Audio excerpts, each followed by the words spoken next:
Last week nursing షాపింగ్‌కెళ్ళాము. మా వదిన మా కజిన్ వెళ్ళాము. నర్సింగ్‌లో అయితే ఒక ఆఫర్ ఉంది.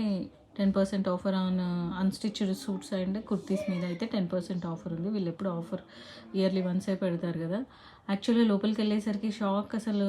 నర్సింగ్ నిండా అసలు చాలామంది ఉన్నారు. అసలు దసరా షాపింగ్ అయితే బీభత్సంగా స్టార్ట్ చేశారు 2 వీక్స్ ముందు నుంచే. మేబీ స్టిచ్చింగ్స్ లేట్ అవుతాయని చాలామంది అలర్ట్ అయ్యి ముందే షాపింగ్ చేస్తున్నట్టున్నారు. నేను మ్యాచింగ్ కోసం చూస్తున్నాను. మ్యాచింగ్‌కి కావాల్సిన దుపట్టాస్ కోసం వెతుకుతున్నాము.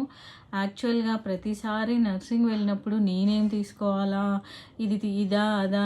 అన్నీ తీసుకోవాలా? అని ఎప్పుడూ ఎక్సైటెడ్‌గా క్లాత్స్ అన్నీ తీసుకునేదాన్ని. ఈసారి ఏమనిపిస్తుందంటే అసలు ఇంతమంది జనాలున్నారు. వీళ్ళందరూ క్లాత్స్ ఎక్కడ స్టిచ్ చేయించుకుంటున్నారు? వీళ్ళందరూ ఏ ఏరియాలో ఉంటారు? యాజ్ ఏ బొటిక్ ఓనర్ వీళ్ళందరికీ నేను విజిటింగ్ కార్డ్స్ తెచ్చిస్తే అయిపోయేది అనుకున్నాను. అసలు యాక్చువల్‌గా నేను హ్యాండ్ బ్యాగ్ మర్చిపోయాను.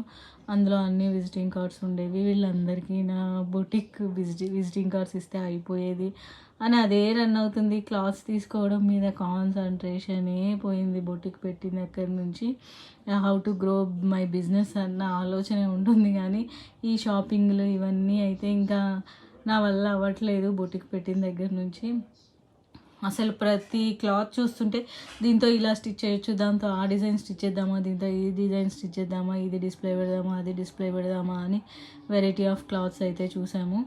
మా వదిన మా కజిన్ అయితే వాళ్ళకి కావాల్సినవి తీసుకున్నారు. నేను వాళ్ళ కోసమే వచ్చాను. నేనేమీ షాపింగ్ చేయలేదు. Thanks for watching. మీరందరూ త్వరగా నర్సింగ్ వెళ్ళి షాపింగ్ చేయండి.